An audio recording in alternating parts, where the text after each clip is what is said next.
My daughter was being wheeled into emergency surgery, and my mother-in-law looked me dead in the eyes and said, "We're only staying for the real granddaughter." Then she walked out with my husband. I didn't cry. I didn't beg. I just pulled out my phone and pressed record. My name is Daphne Merritt. I'm 34 years old, and I've been a mother for 6 years. Not 5 years and 8 months. Not almost 6 years. 6 full years. Because motherhood doesn't start when the paperwork clears. It starts the moment you hold your child for the first time and realize you would walk through fire for them. Willa came into my life when she was 18 months old. I was 28, single, and working as an assistant manager at a small bakery in Ridgewood. I wasn't planning to adopt. I wasn't even sure I wanted kids at that point in my life. But my cousin had been fostering Willa for 3 months when her health declined, and she could no longer care for her. Social Services was preparing to move Willa to a new placement, and something inside me broke at the thought of this tiny girl being shuffled to yet another stranger's home. So I stepped in. I took the parenting classes. I filled out the mountains of paperwork. I converted my spare bedroom into a nursery and learned how to warm a bottle at 2 a.m. while half asleep. And when the adoption was finalized on Willa's 2nd birthday, I cried harder than I've ever cried in my life. Happy tears. Grateful tears, the kind of tears that come when you realize your entire purpose has just shifted. For 3 years, it was just the two of us, Willa and me against the world. I got promoted to bakery manager. We moved into a bigger apartment. I taught her how to ride a tricycle and how to count to 20 and how to make chocolate chip pancakes on Sunday mornings. She called me mommy before she could even say it clearly, and every time that word left her little mouth, I felt like my heart might explode. Then I met Gordon. Gordon Merritt was 32 when we started dating. He worked as a logistics coordinator for a shipping company, the kind of steady, reliable job that came with decent benefits and predictable hours. He was tall, quiet, and had this calm energy that made me feel safe. On our 3rd date, I told him about Willa. I explained that I was a package deal, that my daughter came first, and that if he couldn't accept that, we should end things now before anyone got hurt. He told me he understood. He told me family was everything to him. He told me he couldn't wait to meet her. And for a while, everything seemed perfect. Gordon was patient with Willa. He read her bedtime stories and taught her how to catch a softball. When we got married 2 years later, Willa was our flower girl, and she walked down the aisle scattering rose petals with the biggest smile I'd ever seen. Gordon even asked if he could legally adopt her after the wedding, and I remember crying again because I thought I had found someone who loved my daughter the way I did, but Gordon came with baggage, and that baggage had a name. Opal Merritt was 62 years old and had raised Gordon as a single mother after his father left when Gordon was 7. She worked double shifts as a hospital administrator to put him through college. She sacrificed everything for him, and she made sure he never forgot it. Gordon worshipped his mother. He called her every single day, sometimes twice. He asked her opinion on everything from which car to buy to which restaurant to choose for our anniversary dinner. And from the moment Opal met Willa, I could see something cold settle behind her eyes. She never said anything outright at first. It was all subtle, small, the kind of cruelty you can't quite prove. When Willa showed her a drawing she made at preschool, Opal glanced at it and said, "That's nice," then turned back to her phone.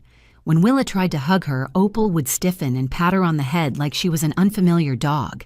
At Christmas, Opal gave detailed, thoughtful gifts to Gordon and later to Brinley. But Willa's presents were always afterthoughts. A generic coloring book, a stuffed animal with the price tag still on. One year, she gave Willa a gift card to a store that had gone out of business 2 months earlier. I told myself I was being paranoid. I told myself Opal was just old-fashioned, that she needed time to warm up.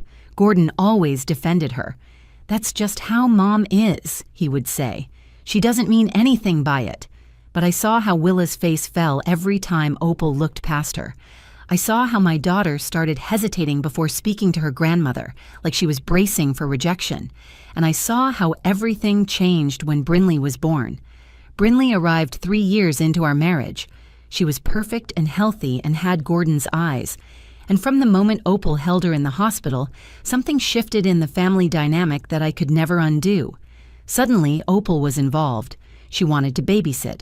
She wanted to buy matching outfits. She wanted professional photos taken of her and her granddaughter. Singular. When I pointed out that she had 2 granddaughters, Opal smiled tightly and said, "Of course, but you know what I mean." I knew exactly what she meant. Brinley was blood. Willa was not. And in Opal's mind, that distinction meant everything. For the next 3 years, I watched the gap widen. Brinley got a gold bracelet for her 1st birthday. Willa got a $20 bill in a plain envelope for her 6th. Family photos at Opal's house featured Brinley prominently in the center, while Willa was positioned at the edge, almost cropped out. When Gordon's aunt asked about the grandchildren, Opal would talk endlessly about Brinley's milestones and barely mention Willa's name.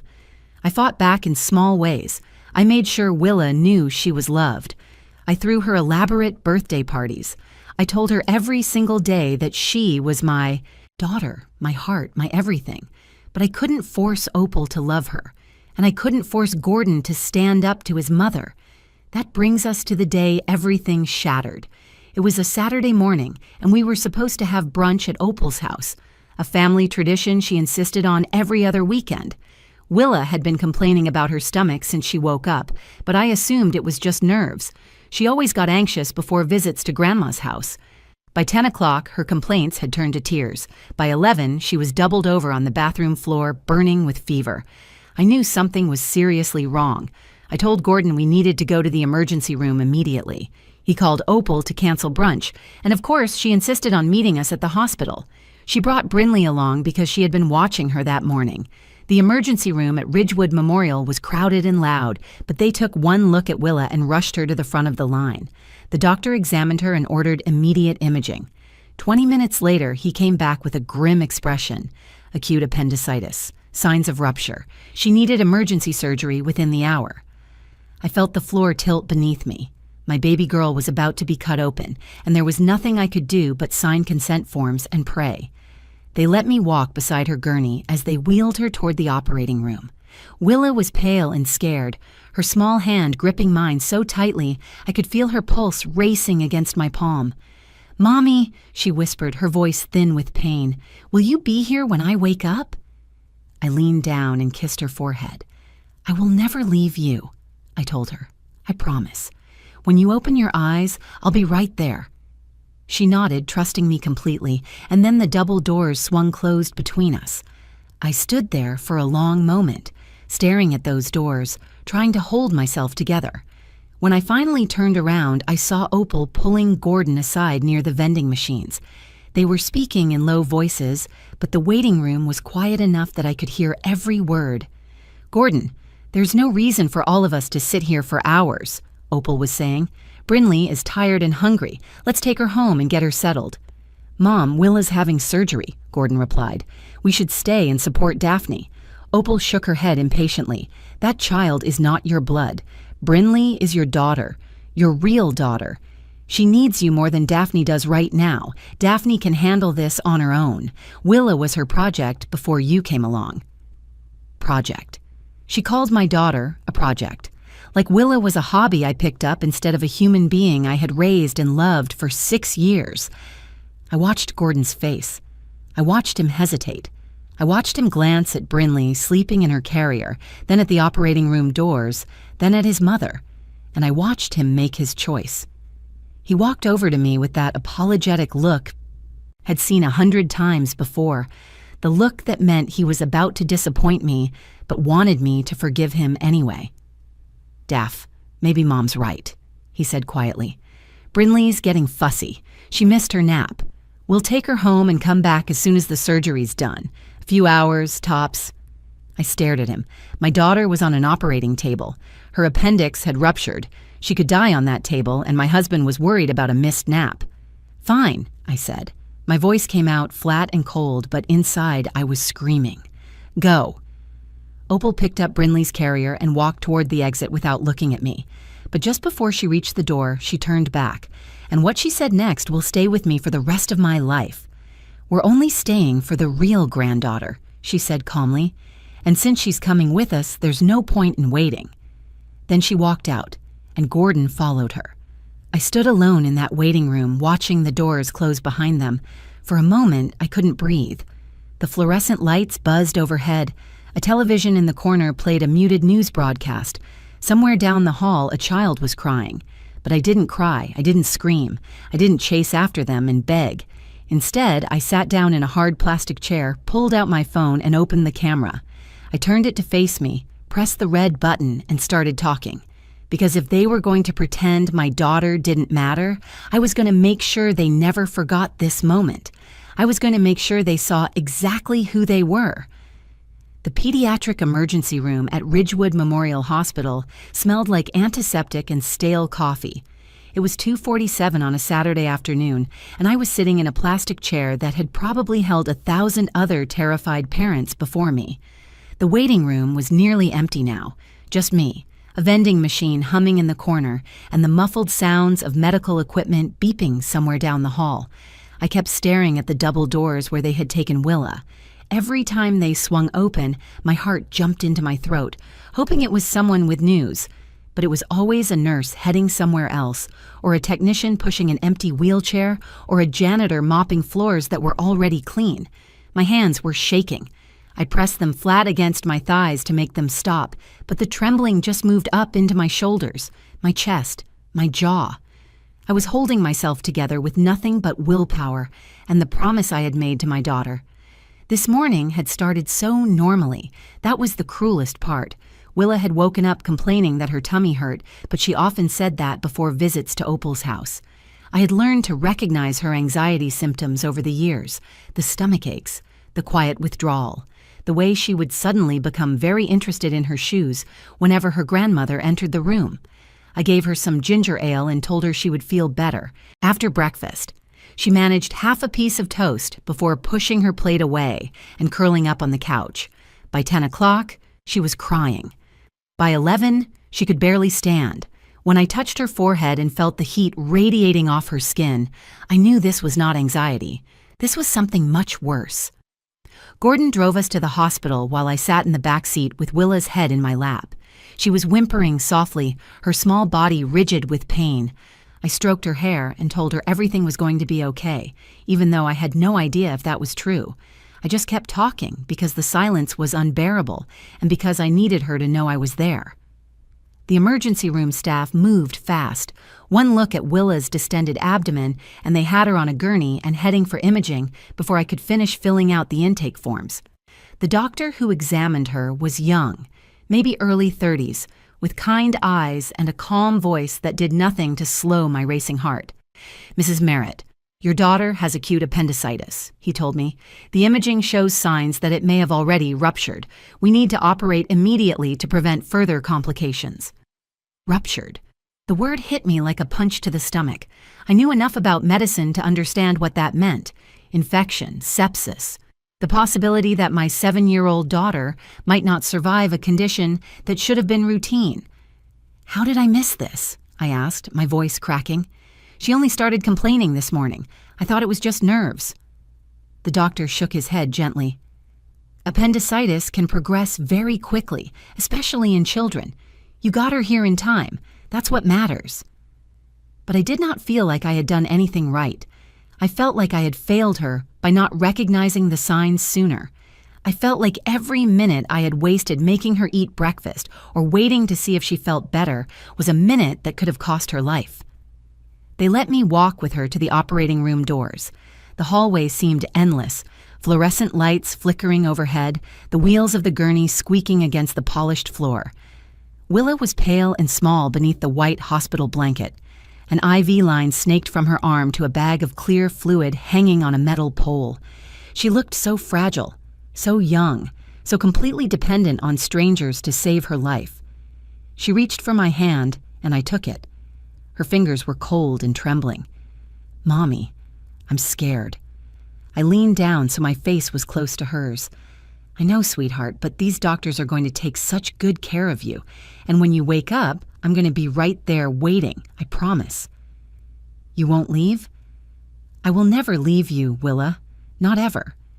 She nodded, her eyes wet with tears. She was trying hard not to let fall. My brave girl, my beautiful, brave girl who had already faced more rejection in her 7 years than most people face in a lifetime. The surgical team gently pulled the gurney forward, and I had to let go of her hand. I watched her disappear through those double doors, and I felt like part of my soul went with her. I do not know how long I stood there. Seconds, maybe. Minutes. Time had stopped making sense. When I finally turned around, I saw Gordon and Opal standing near the vending machines, and I heard the conversation that would change everything. I heard my mother-in-law dismiss my daughter as a project. I heard my husband agree to leave. I watched them walk out of that hospital like Willa was nothing more than an inconvenience. And something inside me shifted permanently. I was terrified for my daughter. I was heartbroken by my husband. But beneath the fear and the grief, something else was growing. Something cold and clear and determined. They wanted to pretend Willa did not matter. They wanted to erase her from the family narrative and focus only on the child who shared their blood. But I had spent 6 years protecting my daughter from a world that often told adopted children they were less than. I had fought for her when agencies questioned my ability to parent alone. I had fought for her when strangers asked intrusive questions about her real mother. I had fought for her every single day since the moment I first held her in my arms. I was not going to stop fighting now. I sat down in that empty waiting room, surrounded by silence and fear, and I made a decision. I was going to document everything. Every word Opal had said, every choice Gordon had made, every moment of this nightmare that they would later try to deny or minimize or explain away. I pulled out my phone, opened the camera, and pressed record. I held my phone steady and looked directly into the camera. The waiting room was quiet except for the low hum of the air conditioning and the distant murmur of hospital announcements. My face was pale in the screen, my eyes red-rimmed but dry. I had no tears left, only clarity. "Today is Saturday, March 15th, I began, keeping my voice calm and measured. It is 3:12 in the afternoon, and I am sitting in the pediatric surgical waiting room at Ridgewood Memorial Hospital. My 7-year-old daughter, Willa, is currently in emergency surgery for a ruptured appendix. She was wheeled into the operating room approximately 25 minutes ago." I paused to take a breath, steadying myself against the weight of what I was about to say. 15 minutes ago, my mother-in-law, Opal Merritt, told me that she and my husband, Gordon, were leaving the hospital. When I asked why, she said, and I'm quoting her exact words, "We're only staying for the real granddaughter, and since she's coming with us, there's no point in waiting." She was referring to my 3-year-old biological daughter, Brinley. She was making it clear that Willa, the child I adopted before I ever met her son, does not count as family to her. I swallowed hard against the lump forming in my throat. My husband did not argue with her. He did not defend Willa. He did not stay. He apologized to me, said Brinley was tired and left with his mother. My daughter is fighting for her life behind those doors, and her stepfather chose his mother's comfort over being here for her. I turned the camera slightly to show the empty chairs surrounding me. This is what support looks like in my marriage. This is what family looks like to the Merritts, an empty room and a mother sitting alone while her child is in surgery. I ended the recording and saved it to my phone. Then I opened my notes app and began typing everything I could remember. Every dismissive comment Opal had made over the years. Every time Gordon had chosen his mother's feelings over mine. Every birthday where Willa received a thoughtless gift while Brinley was showered with attention. I typed until my fingers ached, until I had pages of documentation that painted a clear picture of the pattern I had been living with for 4 years. The minutes crawled by like hours. I tried to distract myself by watching the muted television mounted in the corner, but I could not focus on anything except the doors to the surgical wing. Every time they opened, I sat up straight, searching for a doctor, a nurse, anyone who could tell me my daughter was okay. At some point, a woman in scrubs approached me. She was in her 50s with short gray hair and a kind face that immediately made me want to cry. "Mrs. Merritt? I'm Ruth Ann. I'm one of the surgical nurses. I wanted to let you know that Willa is doing well so far. The surgeon is working carefully to clean the infection. It's going to be a few more hours, but she's stable." "Thank you," I managed to say. "Thank you so much." Ruth Ann glanced around the empty waiting room, then back at me. "Is there anyone here with you, hun? Anyone I can call?" I shook my head. My husband had to leave. Family obligations. The lie tasted bitter on my tongue, but I was not ready to explain the truth to a stranger. Ruth Ann studied me for a moment, and I could tell she saw through my words. Nurses always do. They spend their lives reading people in crisis. Well, I'm going to check on you every hour or so, she said gently. And there's a coffee machine down the hall, second door on the left. It's not great coffee, but it's hot. You need anything, you just ask for Ruth Ann, okay? Okay, I whispered. Thank you. She squeezed my shoulder before heading back through the double doors. I was alone again, but her kindness had cracked something open inside me. I pulled out my phone and called my mother. Francine answered on the second ring. Daphne, sweetheart, what's wrong? You sound upset. The sound of her voice broke the dam I had been holding back. I told her everything. The emergency, the surgery, Opal's words, Gordon's betrayal. I talked until I was hoarse, and my mother listened without interrupting, the way she always did when I needed her most. I'm going to kill him, she said when I finished. I'm going to drive up there and kill them both. Mom, you're in Delaware. That's a 6-hour drive. I don't care. My granddaughter is in the hospital, and those people left you alone. I'm coming. You don't have to do that. Daphne Marie, I am your mother. When you hurt, I hurt. When Willa hurts, I hurt. I am getting in my car right now, and I will be there by tonight. Don't argue with me. I smiled for the first time in hours. I love you, Mom. I love you too, sweetheart. And I love that little girl like she came from my own body. Don't you ever forget that. I hung up feeling slightly less alone. My mother was coming. My daughter was stable. And I had evidence of exactly what kind of people I was dealing with. Now I just had to wait. The hours passed in a blur of stale coffee and silent prayers. I must have checked my phone 100 times, watching the minutes tick by while my daughter lay on an operating table somewhere beyond those double doors.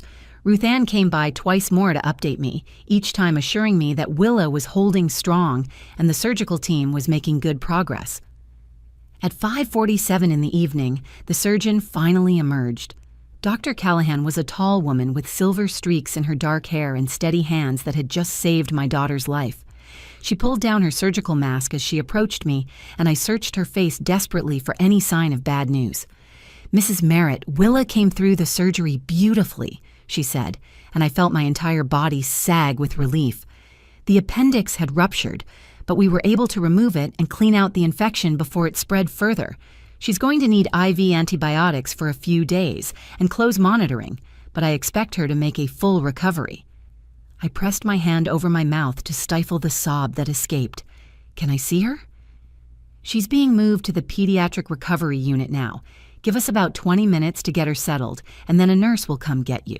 She's going to be groggy from the anesthesia, but she's been asking for her mommy. Those words nearly broke me.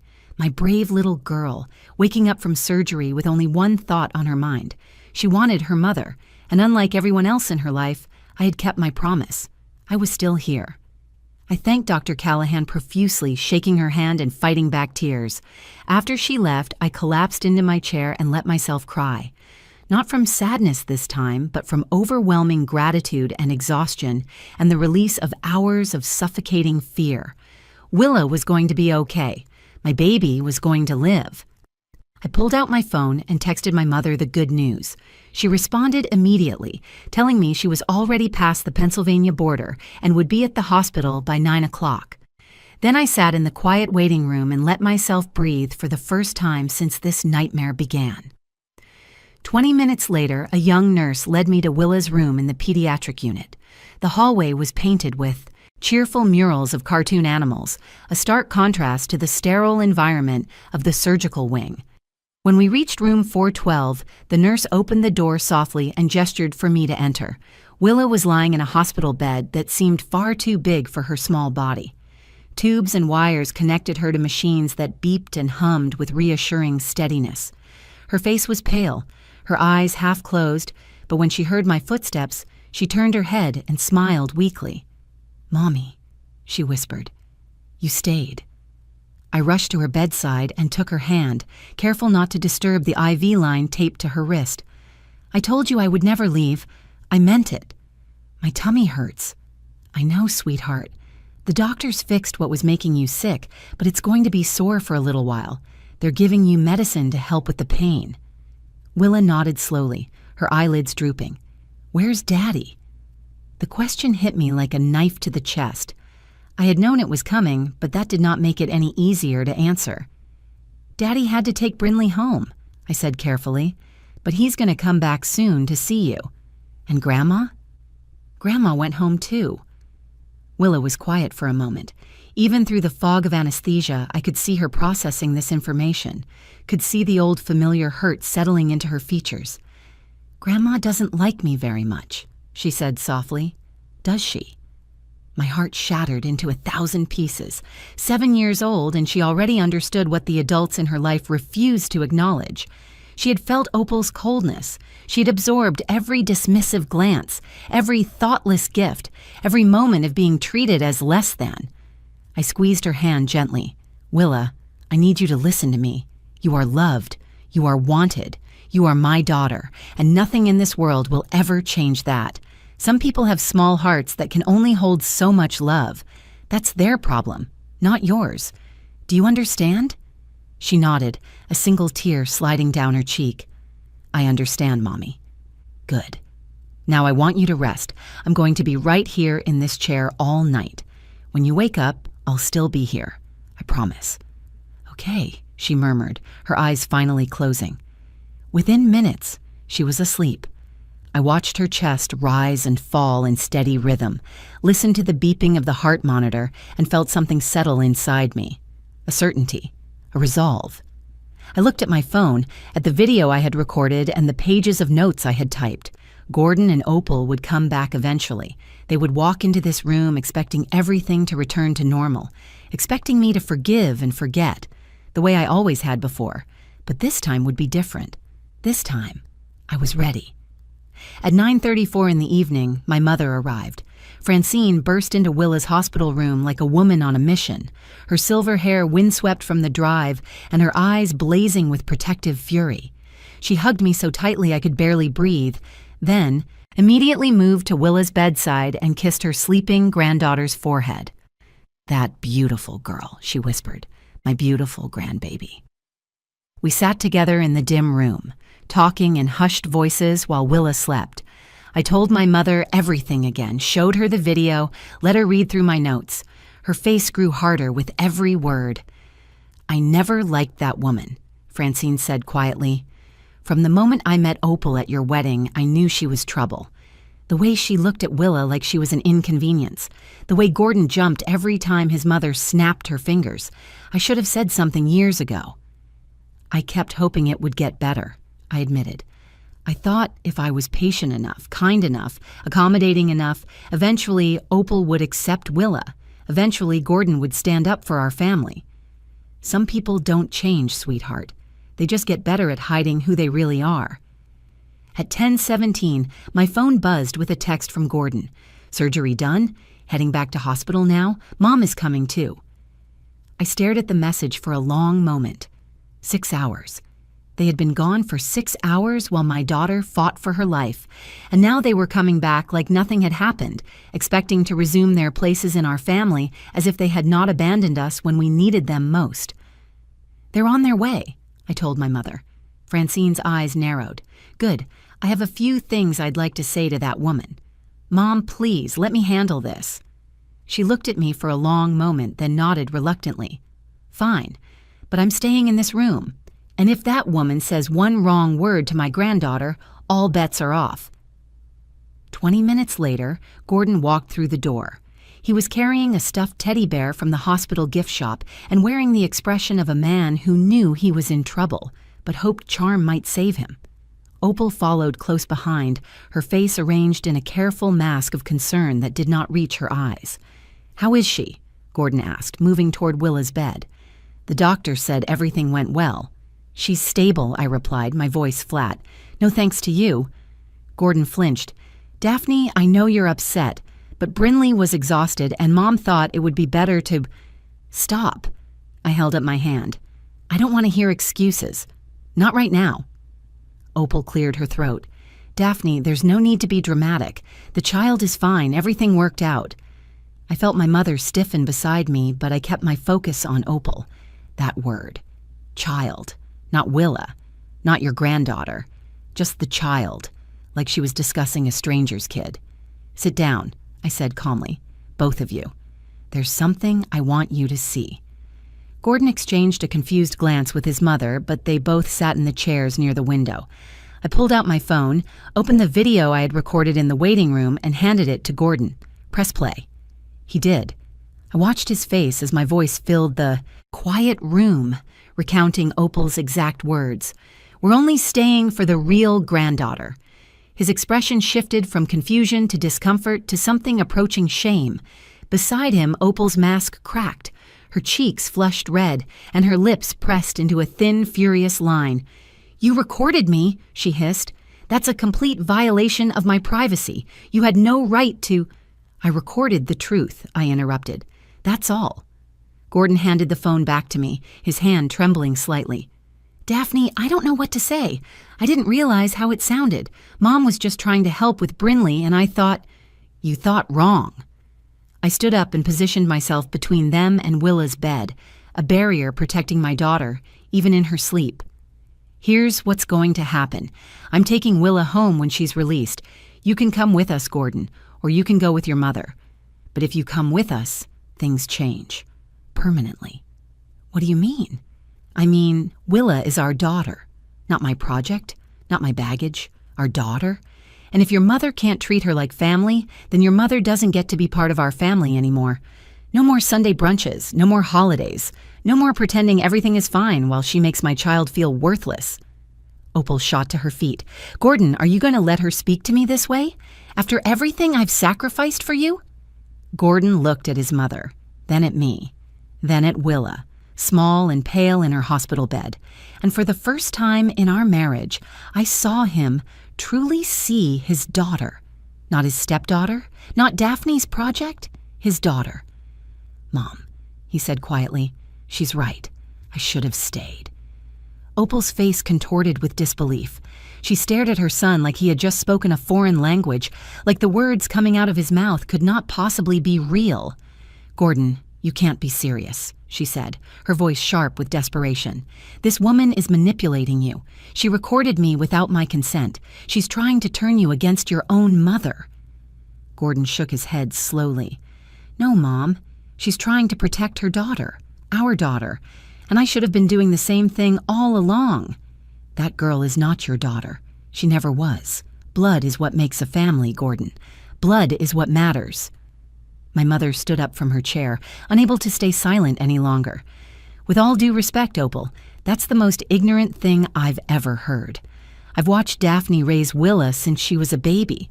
I've watched her sacrifice sleep and money and her entire social life to give that little girl a good home. Willa is more her daughter than biology could ever make her. And if you can't see that, then you're the one who doesn't understand what family means." Opal turned to Francine with cold fury in her eyes. "This is none of your business. My granddaughter is lying in a hospital bed after emergency surgery. My daughter sat alone in a waiting room for 6 hours because you decided Willa wasn't worth your time. That makes it absolutely my business." The room fell silent. Willa stirred slightly in her sleep, and we all froze, watching her settle back into stillness. When I looked at Gordon, I saw tears forming in his eyes. "Mom, I think you should go," he said quietly. Opal's mouth fell open. "Excuse me?" "I need to stay here with my family, with Daphne and Willa. We can talk later, but right now, I think it's best if you leave." For a moment, I thought Opal might explode. Her hands clenched into fists at her sides, and her face turned a dangerous shade of crimson. But then something shifted in her expression. A realization, perhaps, that she had pushed too far, that she had finally exposed the ugliness she had kept hidden for so long, and there was no taking it back. She grabbed her purse from the chair and walked to the door. Before leaving, she turned back one last time. "You're making a mistake, Gordon. When this marriage falls apart, don't come crying to me." Then she was gone. The silence she left behind was heavy, but also strangely peaceful, like the air after a storm passes through. Gordon sank into the chair beside Willa's bed and buried his face in his hands. "I'm so sorry, Daphne," he whispered. "I've been a coward. For years, I've let my mother treat Willa differently because it was easier than confronting her. I told myself it wasn't that bad. I told myself Willa didn't notice. But she did, didn't she? Yes, I said softly. She did. Can you ever forgive me? I looked at my husband, really looked at him for the first time in months. I saw the guilt etched into his features. I saw the shame in his eyes. And I saw something else, too, a genuine desire to change, to be better. I don't know yet, I answered honestly, but I'm willing to try on one condition. Anything. We go to counseling together. We work through this with a professional who can help us communicate and rebuild trust. And you set firm boundaries with your mother. If she can't treat both of our daughters equally, she doesn't get access to either of them. Gordon nodded without hesitation. Done. Whatever it takes. Willa woke up the next morning to find both of her parents sitting beside her bed. She looked at Gordon with surprise and uncertainty, like she was waiting for him to disappear again. Daddy stayed? She asked softly. Gordon took her small hand in his and squeezed it gently. I'm here, sweetheart, and I'm not going anywhere. I'm so sorry I left yesterday. That was wrong of me. Can you forgive me? Willa studied his face for a long moment with a wisdom far beyond her 7 years. Then she nodded. I forgive you, Daddy. The recovery took time. 3 days in the hospital, followed by 2 weeks of rest at home. My mother stayed with us for the first week, cooking meals and helping with Brinley while I focused on Willa's care. Gordon took time off work to be present. And for the first time in our marriage, I felt like we were truly functioning as a team. We started couples counseling the week after Willa was cleared by her doctor. It was hard work, dredging up years of resentment and miscommunication and hurt feelings. But we were both committed to doing better, to being better. 3 weeks after the surgery, Opal sent Gordon a text message. I'd like to talk. He showed it to me before responding. What do you think? I think that's your decision to make. But if she comes to this house, she needs to apologize to Willa. Not to me, to the little girl she called not real. Gordon agreed. He invited Opal over the following Sunday. She arrived looking older than I had ever seen her, smaller somehow, like the confrontation at the hospital had deflated something inside her. She sat stiffly in our living room while Willa was brought in from her bedroom. Willa, Opal began, her voice strained. I owe you an apology. I said some things that were hurtful and wrong. I haven't always treated you the way a grandmother should. I'm sorry. It was not the most eloquent apology. It was not even particularly warm, but it was something. A crack in the wall she had built around herself. Willa looked at her grandmother with those big, serious eyes. Then she said something that made me prouder than I have ever been. It's okay, Grandma. I forgive you. Holding on to anger only hurts yourself. Out of the mouths of babes. Opal visits occasionally now. She is not a different person, but she is making an effort. Small gestures of kindness toward Willa that add up over time. It is not perfect. It may never be perfect, but it is progress. Someone once asked me if I regret recording that video in the hospital waiting room. I told them absolutely not. That video forced everyone to confront a truth they had been ignoring for years. Sometimes love means holding a mirror up to the people who should know better. Sometimes it means refusing to let them hide from their own ugliness. Willa asked me once if she was really part of our family. I told her the truth then, and I will repeat it now. Family is not about blood. It is about who shows up. It is about who stays when things get hard. It is about who holds your hand in the darkness and promises to be there when you wake up. And I will always be there for my daughter. Always. If this story touched your heart, please take a moment to like this video and share it with someone who needs to hear it. Drop a comment below and tell me about a time when you had to stand up for someone you love. And if you have not already, hit that subscribe button and turn on notifications so you never miss another story. Your support means the world to me. And together, we are building a community that believes in the power of love, courage, and family. Thank you for watching. I will see you in the next one.